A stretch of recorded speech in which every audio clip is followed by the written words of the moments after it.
he started showing me firsthand numbers. He's like, this is what we're making. He's like, I'm making what you guys make as company guys. I'm making what you guys make as a team, and I'm just driving, I'm a team too, but I'm making the income of two, and you guys could do this as well. So after some showing and some proving that worked for him, that process, and I knew the type of situation I was in with my company, that I wanted to do something like that.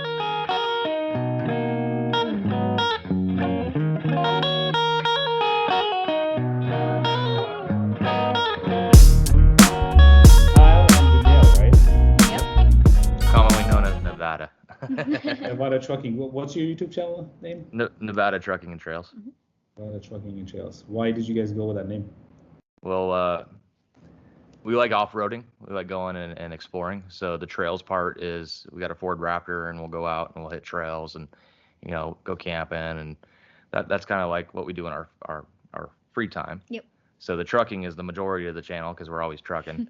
And then we have the trails part, which is what we like to do in our free time. Just go exploring. Okay. Death Valley out of Vegas is like our backyard. So. And we live in Nevada. Yeah. Yeah, I like that. So I don't know if we're going to talk about trucking or off-roading because I do both too. So I love off-roading. We can talk about everything. You guys have, yeah. So let's start from the beginning. Just tell me, how did you guys get into trucking and what do you do currently? Because I know we'll transition to your truck, but then let's start. How did you guys end up in trucking and what's the story there? Yeah, we got into trucking separately. So she was actually a driver. She started in 2015? 2015. And I started in 2016. We met on the road. And I got into it because I'm a fourth generation truck driver. My great-grandfather, my grandfather, my dad, all on their side was doing it. So I grew up in a truck, just got comfortable with it. So as soon as I turned 21, I just went straight into the field. Nice. And then a year later, I met him. Yeah, and I was doing like facility maintenance engineering, which is like a fancy like maintenance janitor guy for like casinos in Vegas. And after 2 years of that, I just got tired of the politics in it. So I was looking for something to do, had a falling out, and then I jumped into trucking. Okay. So. And how did you guys meet? Well, I was working a dedicated account. We worked for the same company, but she was over the regional, and I was a dedicated guy. So she pulled into my DC one day, and we checked in together. I noticed she had a Nevada license. So I was interested in getting to know her some more, and went to go park. We both dropped our trailers, and before I jumped out. I was smoking, put out my cigarette, jumped out to go say hi to her, and she went in the back. And I was like, oh, well, I'm not going to go knock on the door because I don't know if your boyfriend, husband's in the back. So I wrote a Post-it note, and I slapped it on her window, and I didn't put my name on it, so she never called me. So a day goes by, I train a guy on the account, and I drop him off in Fontana, California, so that he can get his truck and start working the account. The whole time I'm training them, I'm talking about this cute girl, make her my girlfriend, yada, yada, yada, just talking, I guess. And show up at the terminal, and I'm dropping the guy off, and I was like, hey, there's that girl. And I seen her there. And he goes, who, Danielle? That's my friend. And so that made for an awkward... I met him a year ago at orientation and became friends with him. So they went and had a little conversation, and then she ended up inviting me out to dinner. I wasn't too embarrassed at that point. I was like, oh, God, what did I say? I can't even remember. So we all went out to dinner, and found out his name. She got my number again. Nice. She still had the Post-it note and everything. She's like, I'll actually call you. I still have the Post-it note to this day. I put it in my wedding vows. And how long have you guys been together? Together officially 5 years. 5.5 years. Married October for almost 2. would be 5 years, yeah. Okay, married for 2. Okay, and how long have you been trucking together? 3. Yeah. 3. Okay. 3 as a team operation. Mm-hmm. Yeah. Oh, okay. 100% teaming. Okay. So let me strip it down to something that, for me at least, is some kind of timeline, right? So you guys met, started this. What made you decide that you were gonna team up as, become a team operation? Why did you guys arrive at it? At first, she had okay. Sorry, I got something going on there. That's fine. At first, she was teaming before, and she had some bad experiences. So when I asked, ultimately we started talking. I was like, "Oh, you want to team with me?" She said no. She didn't want to get into teaming. So she took a year off, and I went local. Eventually, I ended up going local, and then we got to know each other.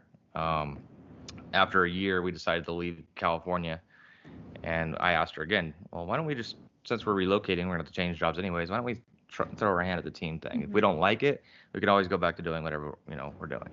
We could do, you go get a different job outside of trucking, and I'll find something local so that we're around each other. Well, let's give it a shot.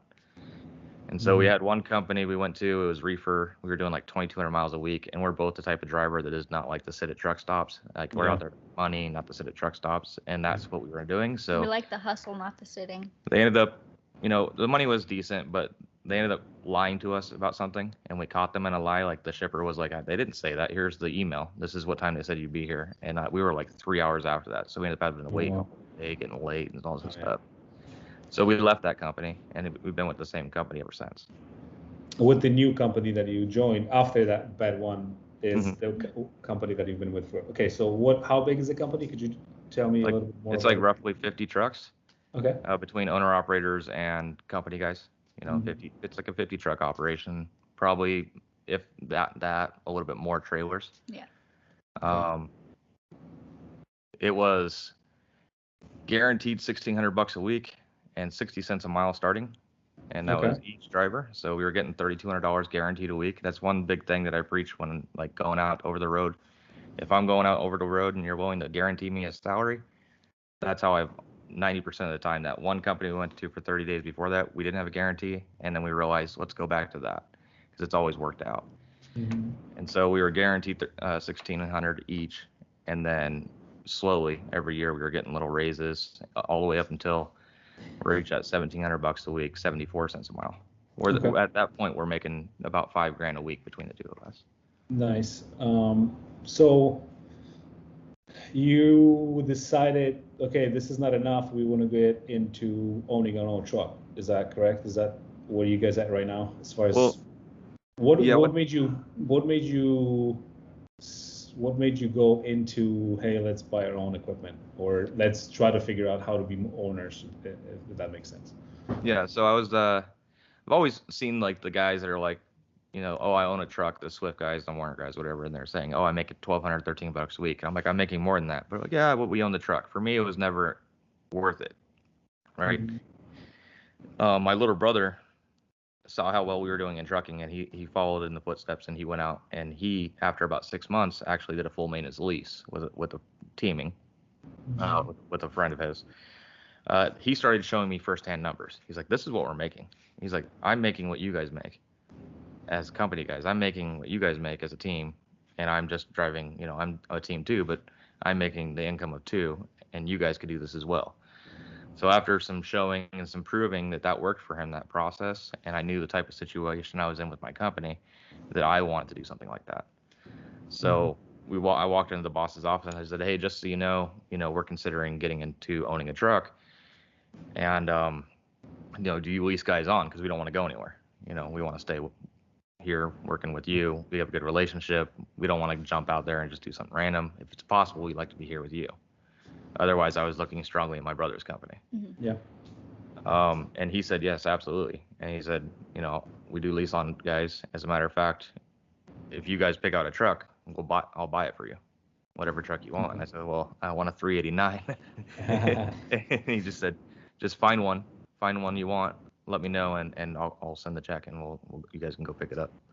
That's awesome. And so we couldn't find an automated truck, so we ended up having to order one. That's kind of why. Okay, so just for clarification, that's what happened, right? The boss said, yeah, well, let's do it. You guys did find a truck, and then you pull the trigger on it. So we currently have it, right? Yeah. Okay, so tell me first about the truck. By the way, awesome boss. I also always help my drivers that are switching, and I always want to underline, the small, medium-sized companies like 50 to 100 trucks. As you guys maybe learned and what you mentioned before, not everybody is always honest with drivers, and which is it's crazy, right? But it's just people. People are usually, we're only people, and some people think they can get away with lying and being dishonest. And I just wanted to underline that it seems like you have a good boss and a good company that you're working for. So that's great. Yeah, it's something that he said he wouldn't do for like somebody that walks in the door. He's like, I'm not gonna be buying this. I would never consider doing this. He's like, it's just with you guys. You've been here for a while. You guys are respectful. We never had any issues. We always communicate. We work things out, and we've proven ourselves. So. Mm-hmm. But that's exactly on the same note. I tell the same thing to my drivers. It's like, okay, like if you have a relationship with me, you like the company, I will help you out. And I wouldn't do, obviously I wouldn't do anything like that for anybody walking, not knowing them, because then it's just asking for trouble. You have a lot of issues with owners just not really understanding maintenance. But it's almost like a separate topic, right? Like you have guys thinking that they could get into being an owner op, and yet they don't want to do anything that has to be done to be an owner operator, right? But with the extra on top of driving, you still have to do everything else that has to do with being an owner, right? Mm-hmm. So I've got all this free time to do YouTube, so I figured I could squeeze it in. Yeah, I know, right? No, I think so. So yeah, we'll talk about your YouTube channel in a little bit, but tell me about the truck. I would like to. What did you end up buying, and what are the specs? Okay, so yeah, we spec this truck from the ground up at the dealership. It's a 2022 389 Peterbilt. It was manufactured on her birthday. Nice. So it was the 14th of this year. You know how they do things a year behind. So technically it's a 22, but it is a 21. Mm-hmm. It's a 13 speed with an automated transmission, which is probably the most unique thing about it. Mm-hmm. That's just due to our personal preference. I have a broken leg, so clutch, we're not in that. We get a lot of comments on it being an automated, so I'm just going to highlight the fact that there's a reason behind why it is. Broken leg for me, shoulder injury for her, so it's comfort for us. And not to cut you off about an injury, then sorry to hear that, but who's commenting that? I mean, I don't know. Do you get comments on your channel about having an automatic? Yeah. It's a beautiful truck, but the automated killed it for me. Manual lives matter. Yeah. I think one person even put, if the wife doesn't know how to drive a stick shift, then just say that. And it's just like, I grew up driving trucks. So stick shift was the first truck and car I got. I couldn't just drive an automatic car. But beyond that, I just wanted to, make note. There's always a reason why somebody does something. So it's a 13-speed automated. It's a Cummins 565 horsepower on the performance side, with 1850 torque and 355 rears. Perfect. So very optimally spec. Would you remember the wheelbase? 280 inch. That's the longest you can go on a 389 without having to put a slip frame in. So we were being a little weight conscious there. Okay, good.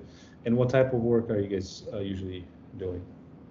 Just dry. Drive-in? Yeah, drive-in. No hazmat or anything like that. Okay. Do you do any doubles work? Do you guys We haven't. Yeah, we're both endorsed for it, but we don't. Not this company. Okay, and just to make sure, I don't think we covered, where are you guys based out of? Out of Las Vegas. Las Vegas, okay. Yeah, you did. I think that's very important. You try to work for a company that's based close to where you live, because that helped us get through the house a lot. Mm-hmm. Yeah, it is very important. And giving us breaks, being able to reset. Yeah, I agree. So where are you at as far as, have you already run any trips with your truck, or is this something that's about to happen? I'm sorry, I missed it. As far as have you run it already? As far as just around town to different shops, doing the custom things, because we know that once we start rolling, we would never have time to do any of this stuff. Mm-hmm. So we're doing all the little extras that we want to do right on the front end, and then we're just going to go out there and make the money. That way we don't have to worry about it or think, when are we going to ever do it? Because then we never have time. Okay, nice. So, it's got about 100 miles on it now, and it's just been going, like getting a clear bra on it, getting some paint work done on it. Gonna go get lettering done today. Yeah. Our bumper got put on. Yeah, that's happening now, yeah.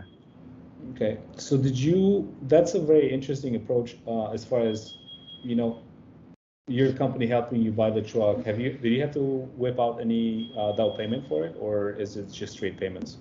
So originally it was 10%, which comes around like 20K. Mm-hmm. But when I went to go pay the down payment, he tells me, don't worry about it. Why don't you just go out to work? I could tell he could tell I'm a little stressed because I got all his money going left and right. Yeah. So, I'm doing 2290s. I'm getting plates. I'm doing setting up IRP account, all this stuff. So he says, why don't you just go out to work? We'll do 1,000 every week until we get the down payment down. And I just told him no. So I wrote him a check for half. I took a little bit of the break. So I wrote him $10,000 check. And then I told him when I come back, I'll give you another 10 or 15. Because the goal is to ultimately pay this truck off. Yeah. What's your goal as far as how quickly do you want to pay it off? Well, I would like to say 18 months, but the thing is, I don't have any data of my own. Like, what are my numbers going to be? So once I run like 2 quarters, I'll get a baseline of what my income is, and I'll kind of start to learn. I'm also doing, I set up a business account, LLC, and I have it structured as an S corporation, so we're W-2ing ourselves behind the scenes. So I'm learning that as well. So after about a quarter or two, I'll get kind of some baseline data information, and then I can start doing projections on paying off the truck. Yeah. And whether I decide to kind of spread it out over 2 years and then just have the money in reserve in case I need to pay it off. That's my thinking. That makes sense. I like that. So you've obviously are incorporated, set up with everything that you need to be set up with as far as your team around you, right? So let me dig into, you have an awesome support. Obviously you have a company that is a good company to work for. What about maintenance and shop? Do you have somebody that's going to help you? He's got a shop. They do full frames. Every time I go in there, they got a motor pulled down and they're rebuilding it. Yeah, they do all the service and everything for us. Trailers are checked every day. They have a guy go around, check all the tires and trailers. And the truck is on warranty, right? So you really don't have to worry about that until. Yeah, we got the extended warranty.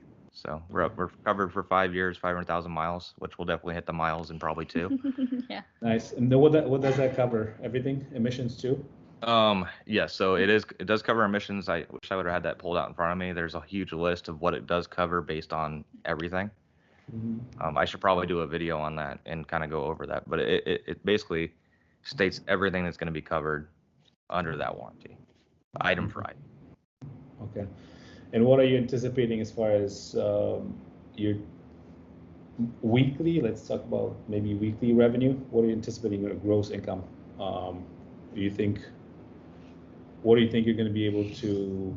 Just because for me, I used to drive teams. Just to give you a little background story,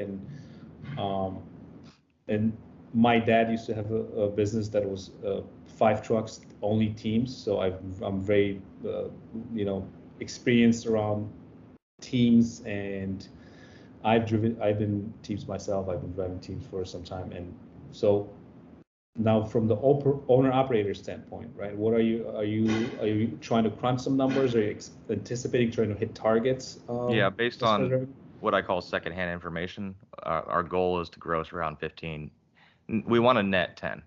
That's our goal. We can net 10. We're doubling our money from company to owning the truck, and we'd be happy with that. And I think that is on the low end, but I don't want to put some crazy number out there and then look like a fool, obviously. I don't have any firsthand data. Again, that kind of goes back to I need to run a couple quarters to actually know, but goal is like gross around 15, net 10. That's like a comfort spot for us. Okay, that makes sense. And I don't know, you got the experience. Does that seem realistic to you? It does, yeah. It does very well. I've heard numbers grossing 22, as high as that, and so that's good money. It's definitely possible. What I would have to know more, and not that we have to dig into it, but what I would look at is obviously the way. Are you guys running contracted freight or spot? Both. Both. Okay. So yeah, will you dispatch yourself, or will somebody from the company? That's another thing that people give me problems with. They think, oh, not a true owner operator. With our percentage being taken out, that includes dispatching. So I have a $186,000 balance on this truck. Am I going to go out there and try and learn all this extra stuff, or am I just going to let them tell me where to go? They run us really well, so I'm letting them do. As long as there's no issues on the back end, I'm not making any money. I'm not going to touch it until that truck's paid off. Now, once the truck is paid off, I might dabble in trying to learn how to book my own loads. I can afford to make mistakes at that point, is the way I look at it. So right now with a truck loan at 186, once that balance is gone, the truck is paid for, I'll start doing some dispatching myself. And at the time that I am being dispatched, I am looking back and I'm learning the lanes. I'm looking at the rates. I'm going to be, putting in little information, taking notes, and that way that's going to help me kind of see the numbers. Because as a company guy, it was very rare for me to see rate cons, right? The last one I can remember seeing was Vegas to Texas. It was $6,500, right? But after expenses and you add that into a couple other loads, I mean, that only took us a day to run, but I don't have any information to really kind of, I don't know. I'm back on that. But yeah, dispatching, I'm going to let them do that. It seems like it's the better way to go. I like that a lot because you're staying focused, and that what I like about that is, okay, you did make a decision about a truck. Somebody will say, well, 180K, holy crap, that's a big commitment. Yeah, it is, but at the same time, that you guys both have work ethic and you're grinding. Therefore, you need a tool that's going to help you do that. Then in my opinion, it's a good direction that you guys took, because what's the alternative, right? Like you would have to buy a used truck and then deal with the maintenance, and then you would owe a lot less, but then you had a lot of additional maintenance. But since you're going to be grinding and hitting it hard for the next few years, I'm assuming, right? Is that the plan for you guys? Yep. Till you pay it off, and then dispatch yourself, next step, perfect. If you have a trusted dispatcher, why do you think there are so many dispatch offices popping up left and right now? Because owners don't want to do it. I mean, it's a separate job that you have to learn how to do it, know how to plan your lanes. Is it valuable for you to learn the market? Yeah, just stay on freight waves and DAT load boards and kind of read what's happening, just so we know if any downturn is coming down. And that's something we can do here. I have the option to dispatch myself, but I don't find the value in it. Why would I try to learn that? That's the biggest thing. I don't have an ego problem. I'm not trying to prove anything to anybody. If they run me good and I make good money, why do I want to take on that? Because they have the time to sit there. They already know how to book loads 3 out, and they're doing those projections. So it might not be a good load here, but this one over here is good, which gets you this better one. And they're looking at that. Yeah. I don't know that yet. Exactly. I haven't seen the numbers. I don't know how that works. So as they're doing it, I'm going to be looking at that and seeing how they're doing it, and then taking notes. And maybe I'll be able to perfect it and run myself better if I analyze it and I look at it. But I gotta see what the basis is first. That's all. I'm all about getting a base understanding of how other people run it, and then I'll try to improve on it. Yeah, totally makes sense. How did you tell me about your truck buying process really quick? I know you like the truck, but was it difficult for you to find the one that you wanted? How long did it take you to actually find one, and how many did you see? Yeah, so with an automated transmission, there wasn't any in the whole United States. Otherwise, we would already be, probably 4 or 5 months down the road already in this truck. Mm-hmm. So we did have to go down to the dealership. We worked with a local dealership because I figured anytime we're doing any kind of maintenance or warranty work, we'd be at home. So I wanted to establish that relationship. So we went down to the dealership after we couldn't find one. My fleet owner actually looked too. He couldn't find any, and he just told me to go order one. So went down to the dealership, met an amazing sales rep. This guy answers on holiday weekends. I just sent him an email or something, and he calls me right away. And I'm like, hey, call me on Monday when you get back in the office. It's not a big deal. Yeah. But it was great doing that, and that was actually probably one of the funnest things I've ever been able to do, was go through and pick every single little option on the truck. That's awesome. Yeah. That was a really fun experience.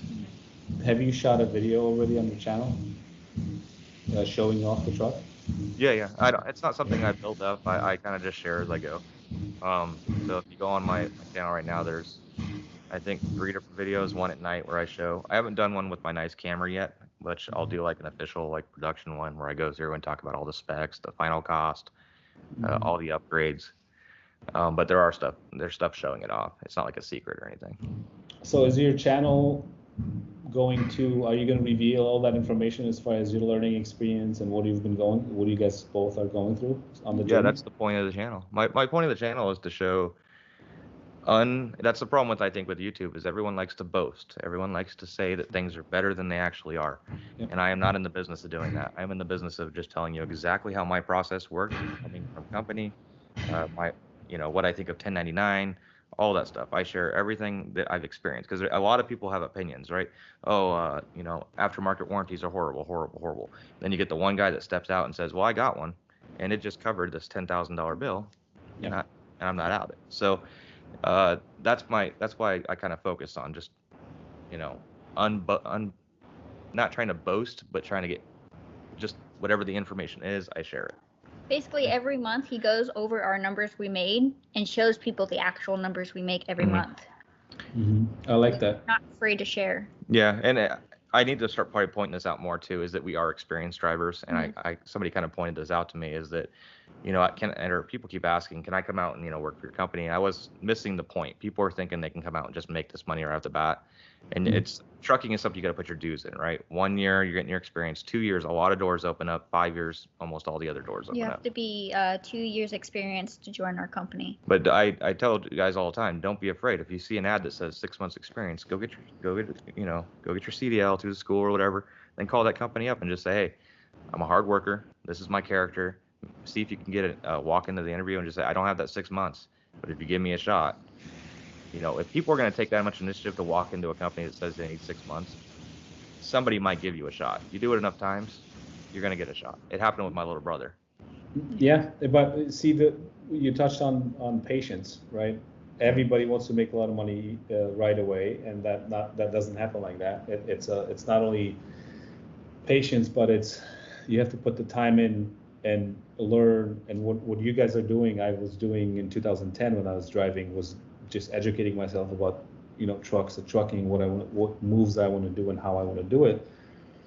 And now a lot of my owner ops are, we want to do the same. It takes a really long time. There's so many multiple layers of that cake that you're building, and patience is the entire glue of that, right? I've learned that the hard way. Every time I'm impatient, something just doesn't go the way I'm anticipating or I was expecting it to. And you touched on it, right? It takes time. I always say it gets harder before it gets easier, because the learning curve is you're learning it, and then as you're getting better and better at it, everything gets smoother and easier, right? I like the fact that you guys are teamed up, because now you can be together, make money together, and have fun together, and then build your wealth or whatever you guys are focusing on, and then let's stay home for a month. Yeah, we have a lot of advantages in our perspective, right? Our situation is super unique, but the number one benefit that outweighs anything that we're in is being a husband-wife team, a same household team. Because our money goes to the same place, everything is doubled, and so it just makes everything that much more easy.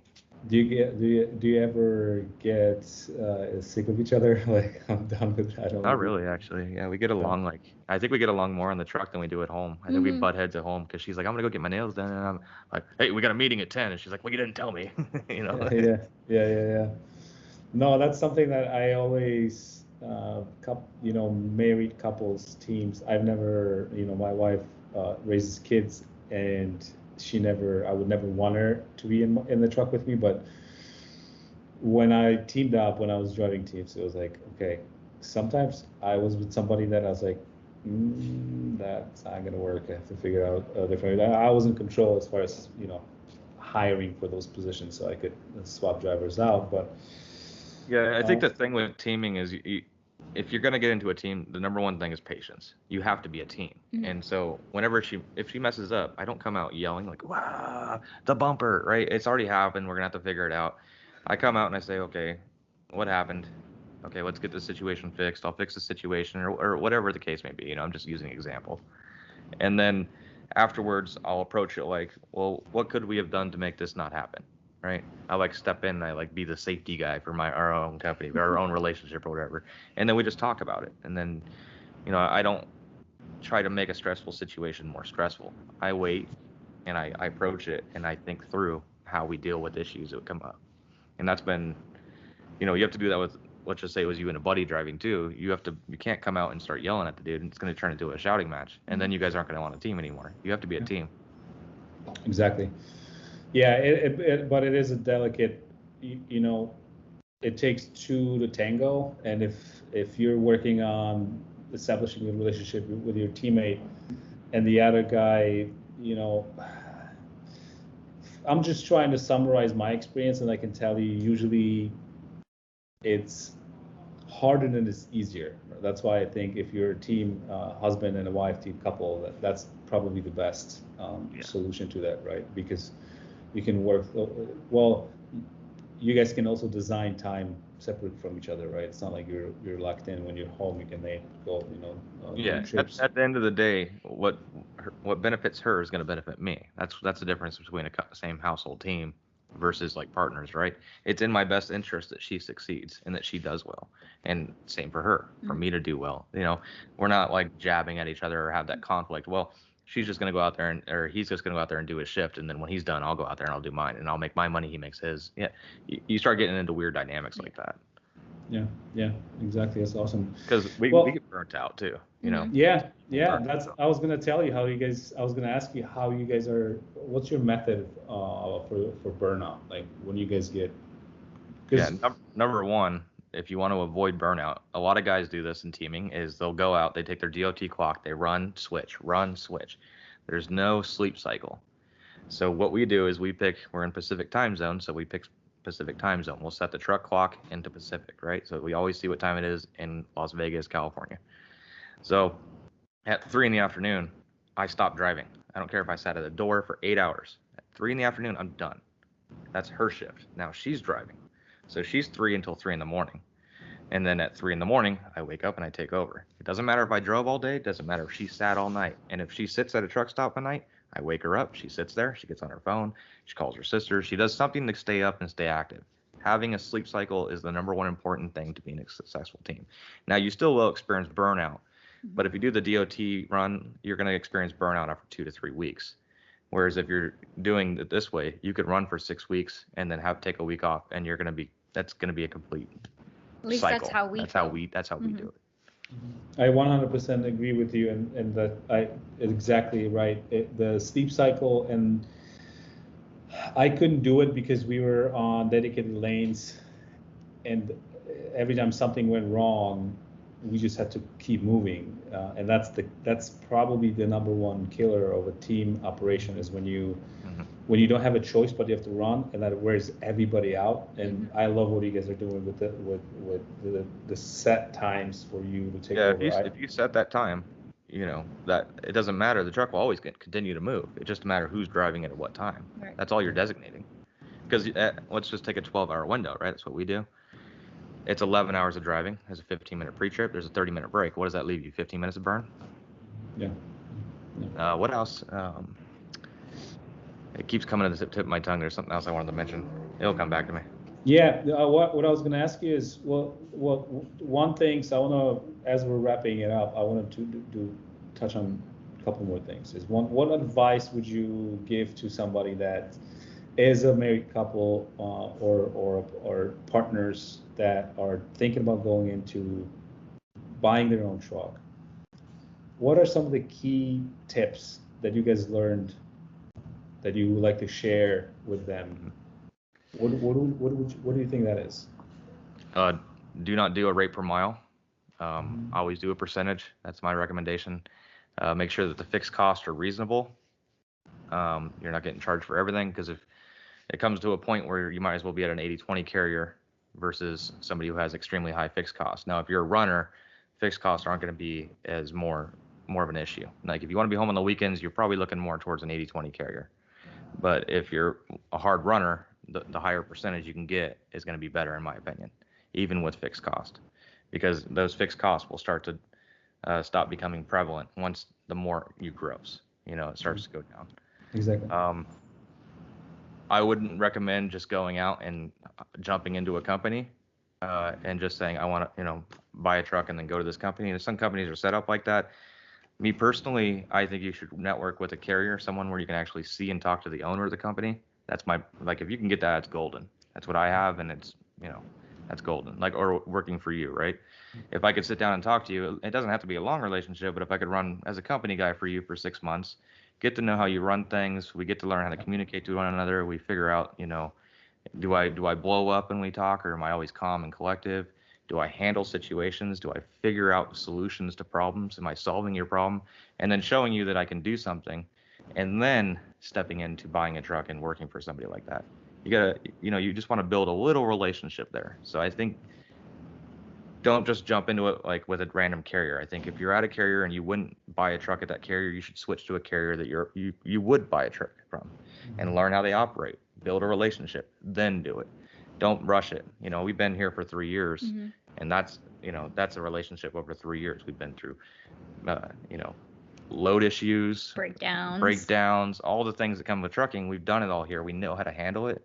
We know how they operate. We're okay with how they operate it, and we built that relationship. So that would be some of the things I would tell you to do if you're a husband-wife team looking to go buy a truck. Just get a carrier to back you. You might have all the money in the world, because as a team you can save all this money, right? We did too. You can save a lot of money, but sometimes things get too expensive, and just having a carrier who come in and maybe help you mitigate that, so you're not having to pick if the power is going to be staying on next, at the house, or whatever the deal is. Having somebody that kind of financially support you to an extent. Obviously you don't want to lean too much on the carrier, but having somebody to back you, having a mechanic shop, maintenance, they can help you with all that stuff.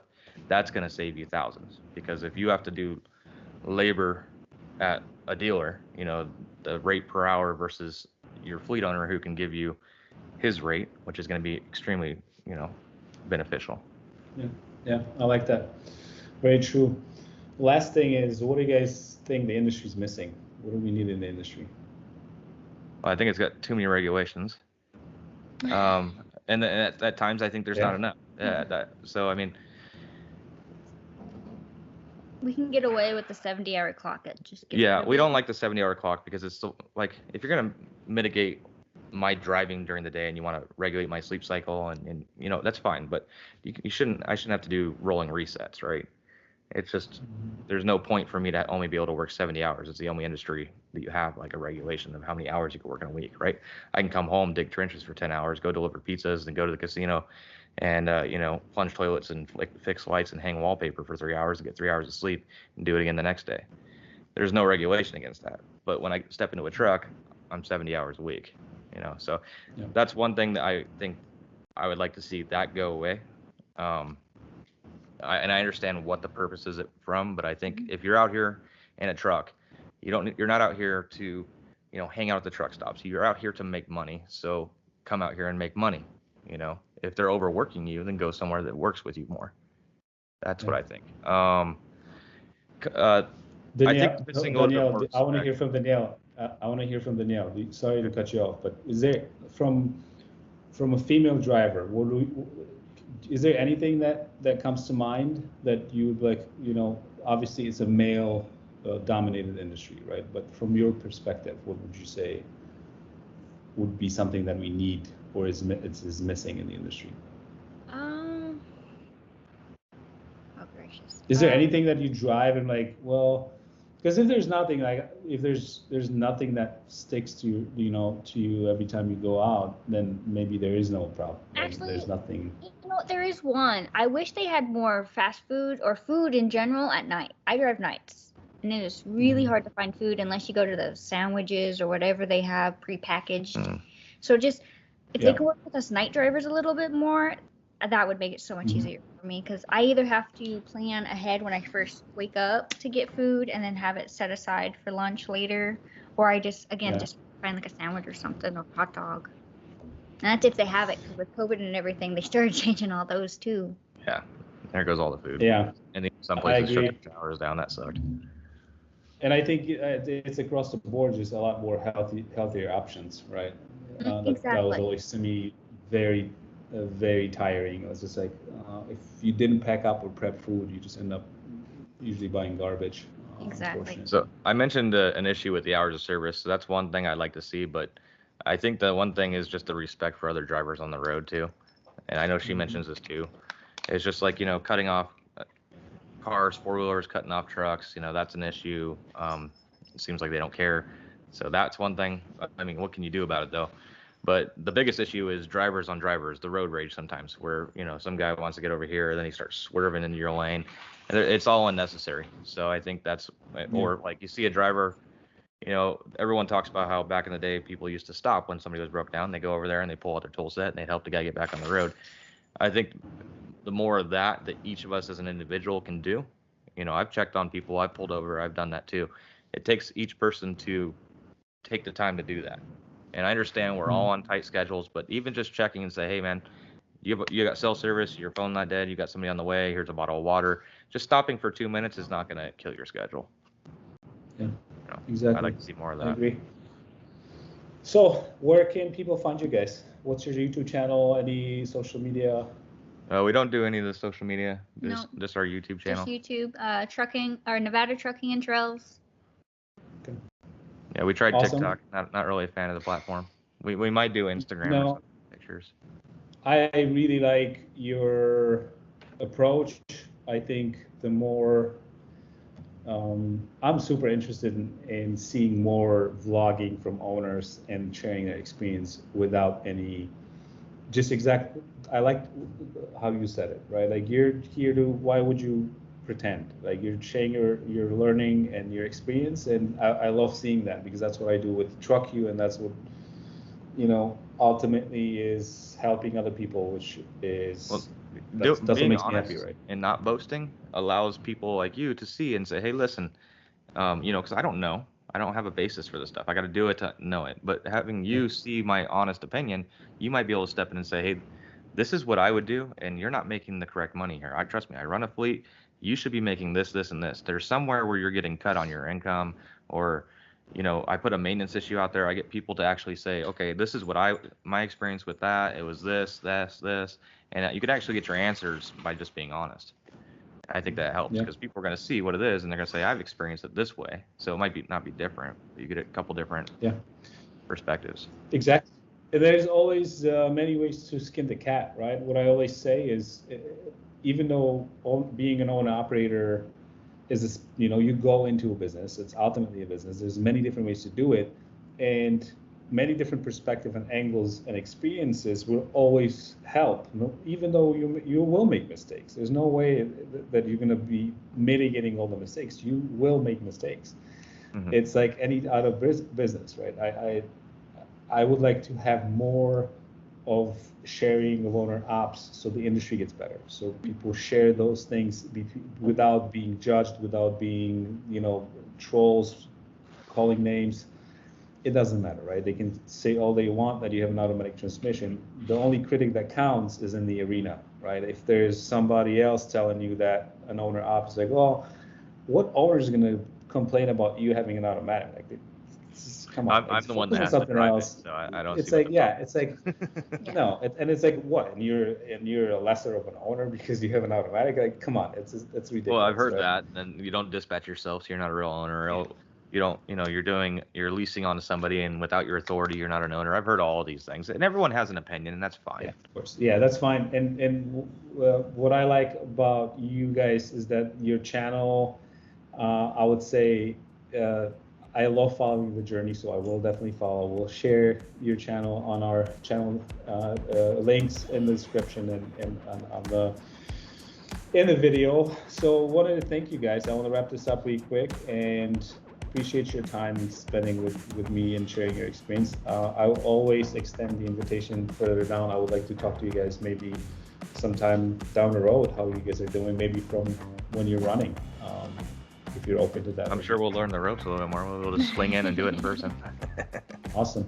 Guys, thank you guys for listening, subscribe, share, and we'll talk to you soon. Bye. Thank you.